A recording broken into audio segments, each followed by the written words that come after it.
Hello everyone, my name is Vinay and आज क्या discuss करने वाले हैं गाइज। हम आज डिस्कस करेंगे IBPS SO मार्केटिंग क्विज और ये मेंस एग्जाम के लिए है।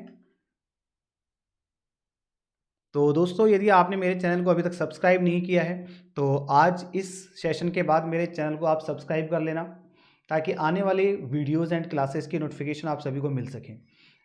सो स्टार्ट करेंगे दोस्तों। My name is Vinay Kumar. ये मेरी फोर्थ क्विज़ है, ठीक है। इससे पहले मैंने 3 क्विज़ डिस्कस की हैं, उनको भी आप ज़रूर देख लेना और चैनल को सब्सक्राइब जरूर कर लेना ताकि हर वीडियोस की नोटिफिकेशन आप सभी को सबसे पहले मिल सके। चलिए दोस्तों, स्टार्ट करते हैं। IBPS SO marketing officer quiz fourth. First question आपकी स्क्रीन के ऊपर है और क्वेश्चन आपके सामने होगा दोस्तों, और आप इसको ट्राई करें आंसर करने का, ठीक है। उसके बाद इसका आंसर मैं आपको बताऊंगा। तो क्वेश्चन नंबर 1 हमारी स्क्रीन के ऊपर है। क्वेश्चन क्या कहता है? Dash is the process of how individuals and households select, buy, use and dispose of goods, services, ideas, experiences to satisfy their needs and wants. दोस्तों, ये बहुत ही फेमस डेफिनेशन है। अब आपको ये बताना है कि किसकी ये डेफिनेशन है। देखो, marketing IBPS SO marketing officer mains exam में बहुत सारे क्वेश्चंस तो डायरेक्टली उठ के आते हैं डेफिनेशंस में से ही, ठीक है। तो यदि आप डेफिनेशंस को अच्छे से याद कर लेंगे तो आपके काफ़ी सारे क्वेश्चंस इजीली सॉल्व हो जाएंगे। तो इसके ऑप्शंस है मार्केटिंग स्ट्रैटेजी, ऑप्शन बी है कंज्यूमर बिहेवियर, ऑप्शन सी है market management, product management and none of these. अब राइट आंसर आपको बताना है। इस क्वेश्चन का राइट आंसर क्या होगा दोस्तों? 5 सेकंड का टाइम है। You have only 5 second to answer this question. तो बताइए दोस्तों, इस क्वेश्चन का क्या आंसर होगा? तो इस क्वेश्चन का जो राइट आंसर है ऑप्शन बी, यानी कंज्यूमर बिहेवियर, ठीक है। कंज्यूमर यानी एक कंज्यूमर किस प्रकार से अपने बिहेवियर को चेंज करता है फॉर अ पर्टिकुलर प्रोडक्ट, ठीक है। इज द प्रोसेस, ये प्रोसेस है हाउ इंडिविजुअल्स, ठीक है, how individuals house hold select, यानी प्रोडक्ट को कैसे सिलेक्ट करते हैं, उसको खरीदते हैं, ठीक है, और उसको डिस्पोज ऑफ करते हैं, उसका यूज करके उसको डिस्पोज ऑफ करते हैं, goods, services, ideas and experiences to satisfy their needs and wants, ठीक है। क्लियर? तो इससे इसका जो राइट आंसर होगा वो क्या होगा? Consumer behaviour. ये फेमस डेफिनेशन है कंज्यूमर बिहेवियर की। Moving to next question, question number second. Question number second आपकी स्क्रीन के ऊपर है दोस्तों, और क्या पूछा जा रहा है? A person who buys goods either for resale और फॉर यूज इन प्रोडक्शन और for use of someone else is called, ठीक है। अब आपसे पूछा जा रहा है कि जो पर्सन, यानी कहने का सेंस क्या हुआ इस पूरे क्वेश्चन के अंदर, कहीं पर भी पर्सनल यूज का नाम नहीं लिया, ठीक है। कहीं पर भी इसने ये नहीं कहा कि पर्सनल यूज के लिए वो प्रोडक्ट को खरीदता है, पर्सनल यूज के लिए प्रोडक्ट को खरीदता है, ऐसा कहीं पर भी नहीं बोला गया। इसने क्या बोला है? या तो रीसेल के लिए खरीदेगा, या प्रोडक्शन में उसको यूज करने के लिए खरीदेगा, या फिर किसी और चीज, किसी और पर्सन के लिए खरीदेगा। तो उसको हम क्या बोलेंगे, उस पर्सन को हम क्या बोलेंगे, ये पूछा जा रहा है। ऑप्शन है आपके पास buyer, consumer, customer, maker and none of these. Right answer आपको बताना है दोस्तों। तो राइट आंसर इसका आप बताएंगे कि क्या होगा। You have 5 seconds to answer this question. 5 second का टाइम है आपके पास, जल्दी से आंसर कीजिए गाइस, जल्दी से कीजिए। तो इसका जो राइट आंसर होगा दोस्तों वो होगा बायर, यानी कि ऑप्शन ए, ठीक है। बायर की डेफिनेशन है दोस्तों। ये किसकी डेफिनेशन है? बायर की। मैंने बताया ना आपको, डेफिनेशन याद कर लोगे काफी सारे क्वेश्चंस आपके इजीली सॉल्व हो जाएंगे।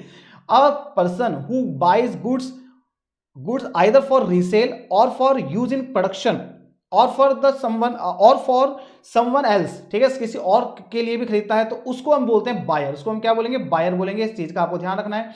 अब इसी प्रकार से होता है कंज्यूमर। कंज्यूमर कौन होता है दोस्तों? Consumer who finally consumes the product, जो प्रोडक्ट को फाइनली कंज्यूम करता है वो क्या होता है? कंज्यूमर होता है। और कस्टमर अभी बात करते हैं दोस्तों, मेकर। चलिए moving to next question. Question number 3 आपकी स्क्रीन के ऊपर आने वाला है, ये लीजिए।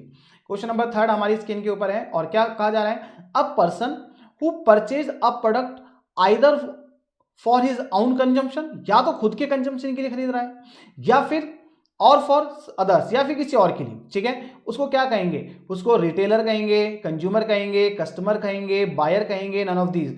तो इसका जो राइट आंसर है दोस्तों वो अब आप लोग मुझे बताएंगे कि इसका जो राइट आंसर होगा वो क्या होगा।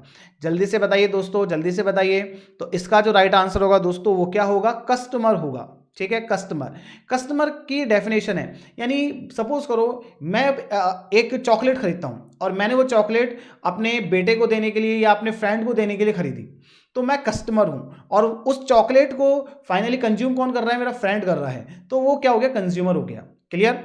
तो कस्टमर क्या होता है? a person who purchase a product either for his own consumption। अब ऐसा थोड़ी कि उस चॉकलेट को मैं नहीं खा सकता, या तो मैं खुद भी खा सकता हूं या फिर मैं अपने किसी दोस्त को भी दे सकता हूं। क्लियर? तो either for his own consumption और others is called customer। ठीक है, moving to next question, question number 4। अब दोस्तों ये बड़ा ही अच्छा सवाल है और बहुत ही famous and very very important question as well.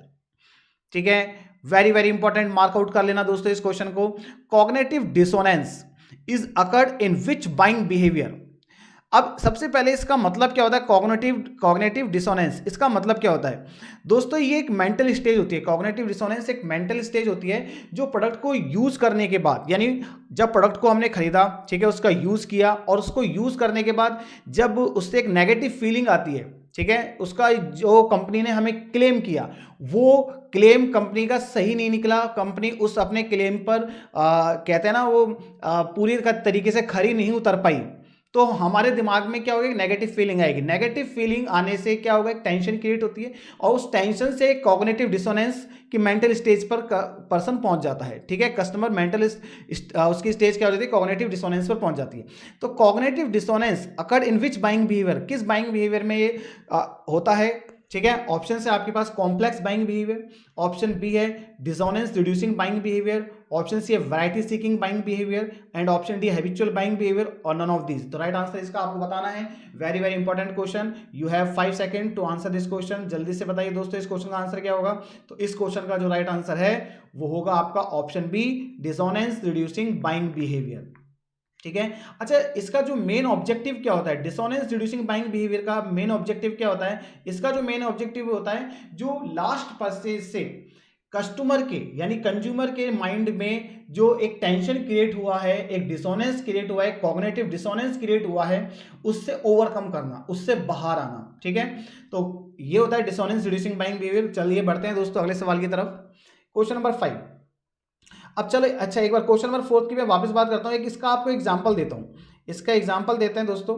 इसका एग्जांपल क्या हो सकता है? सपोज करो हमने हमारे घर में एक पेंट कराया, ठीक है, पेंट कराया, और कंपनी क्लेम ये करती है कि भाई ये जो आपका घर है ना, इस घर पे ये जो पेंट आप करवा रहे हो हमारा, ये पेंट सालों साल तक चलेगा।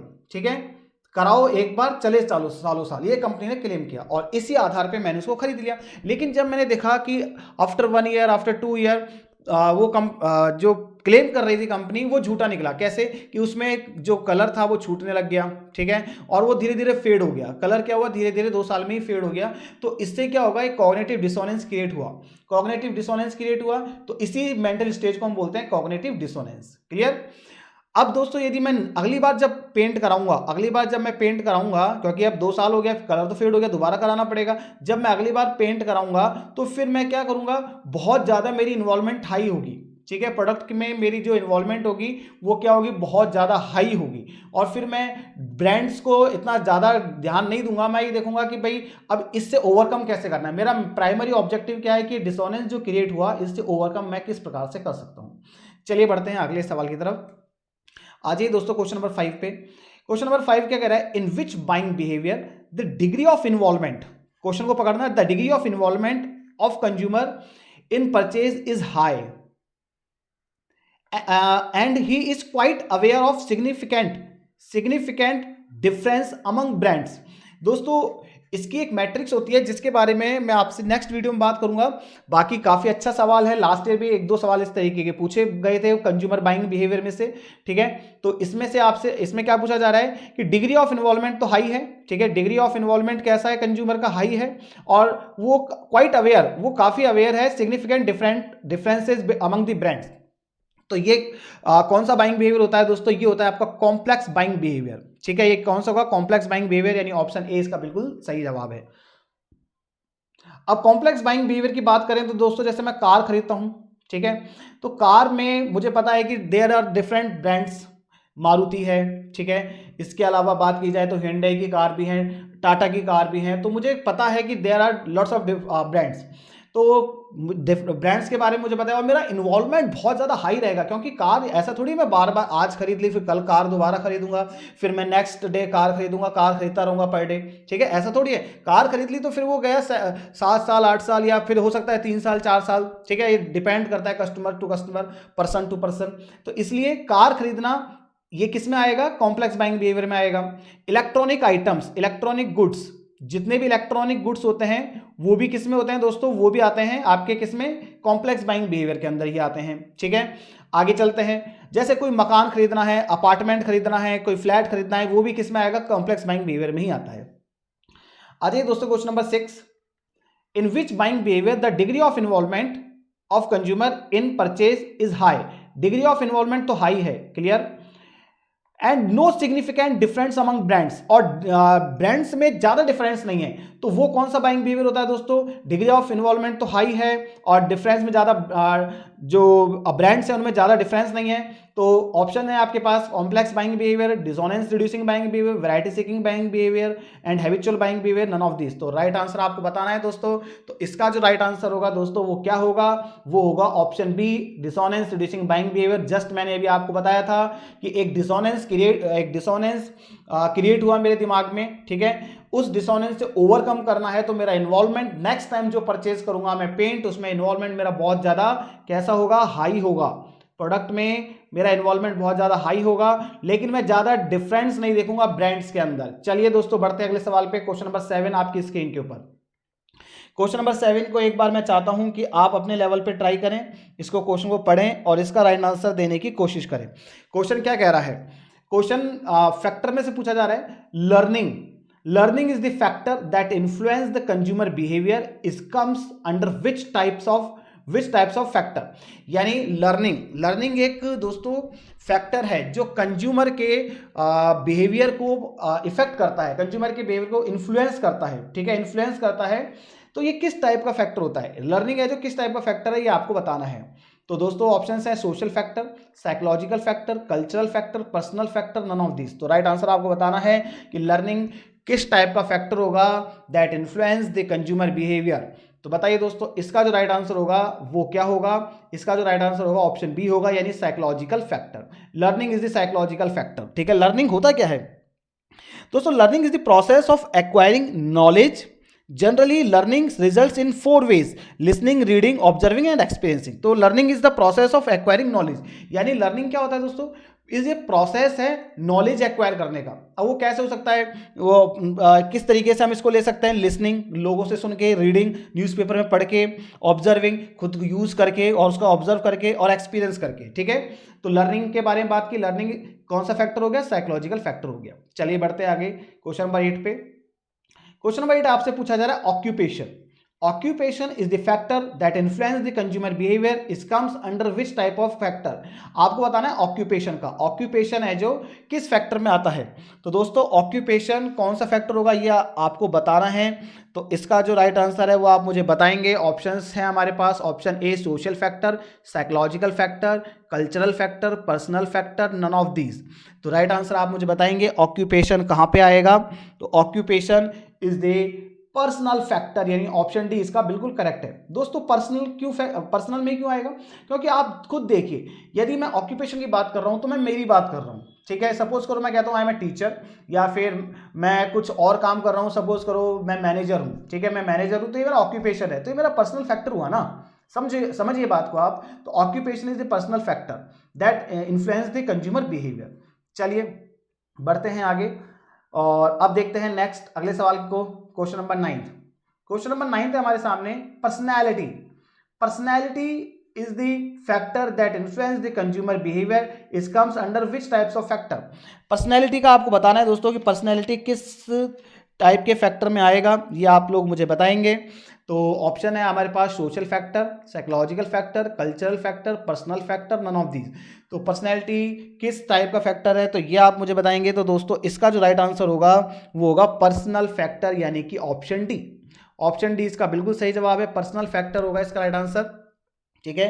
और पर्सनैलिटी का मीन्स क्या होता है? Personality refers to the unique psychological characteristic of an individual. ठीक है, मैं वापस बोल देता हूं, personality refers to the unique psychological characteristics of an individual, यानी किसी भी इंडिविजुअल का एक यूनिक साइकोलॉजिकल कैरेक्टर होता है। ठीक है, उसको हम क्या कहेंगे? पर्सनैलिटी कहेंगे। चलिए बढ़ते हैं आगे और बढ़ते हैं नेक्स्ट सवाल की तरफ। Question number 10। क्वेश्चन नंबर 10 पूछा जा रहा है attitude. Attitude is the factor that influence the consumer behaviour, is comes under which type of factor. Attitude के बारे में पूछा जा रहा है कि एटीट्यूड आपका किस टाइप का फैक्टर होता है। तो दोस्तों ये आपको बता रहे हैं, तो ऑप्शंस जो हैं हमारे पास वो हैं social factor, psychological factor, cultural factor, personal factor, none of this. तो आपका एटीट्यूड जो होता है वो कौन से टाइप का फैक्टर होता है? वो होता है साइकोलॉजिकल फैक्टर, यानी कि ऑप्शन बी होगा इसका बिल्कुल करेक्ट। तो साइकोलॉजिकल फैक्टर बिल्कुल सही है। एटीट्यूड का मतलब क्या होता है? Attitude means persons feelings towards a particular object और सिचुएशन, यानी किसी भी पर्सन की किसी ऑब्जेक्ट या किसी सिचुएशन को लेकर के जो फीलिंग होती है उसको ही हम क्या कहेंगे? एटीट्यूड कहेंगे। तो एटीट्यूड भी एक ऐसा फैक्टर होता है जो कंज्यूमर बिहेवियर को क्या करता है? इफेक्ट करता है। क्लियर दोस्तों? बढ़ते हैं आगे और आज के लिए करेंगे दोस्तों इतना ही। Thank you so much. यदि आपने मेरे चैनल को अभी तक सब्सक्राइब नहीं किया है तो दोस्तों अभी इसी वक्त सब्सक्राइब कीजिए। ठीक है, सब्सक्राइब द चैनल ताकि आने वाली वीडियोस की नोटिफिकेशन आप सभी को मिलती रहे। Thank you so much. Bye bye, take care.